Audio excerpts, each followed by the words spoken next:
Hello बच्चों, आज हम पढ़ेंगे पार्ट 2 सजीवों में जीवन प्रक्रिया भाग 1। आज का हमारा टॉपिक है सजीव और जीवन प्रक्रिया।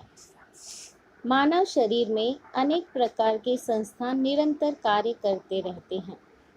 पाचन संस्थान, श्वसन संस्थान, रक्त परिसंचरण संस्थान, उत्सर्जन संस्थान, नियंत्रण संस्थान आदि के साथ साथ शरीर के आंतरिक तथा बाह्य अंग अपने अपने कार्य स्वतंत्र रूप से किंतु सभी के साथ समन्वय रखकर करते हैं। यह पूरी कार्य प्रणाली सभी सजीवों में कम अधिक मात्रा में समान पद्धति से होती है, जिसके लिए सजीवों को निरंतर ऊर्जा स्रोत की आवश्यकता होती है। कार्बोस पदार्थ, स्निग्ध पदार्थ और प्रथिन ये भोज्य घटक इस ऊर्जा के प्रमुख स्रोत हैं तथा कोशिका की तंतु कणिका की सहायता से ये ऊर्जा प्राप्त की जाती है। ऊर्जा निर्माण करने के लिए केवल भोजन के घटक ही नहीं परंतु ऑक्सीजन की भी आवश्यकता होती है।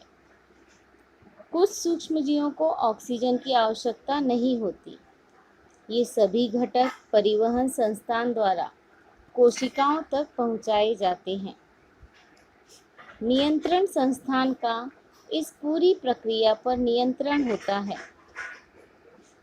इसका मतलब ऊर्जा निर्माण के लिए सभी प्रकार की जीवन प्रक्रियाएं अपने अपने तरीके से सहायता प्रदान करती हैं और इन सभी जीवन प्रक्रियाओं के कार्यों के लिए भी ऊर्जा की आवश्यकता होती है।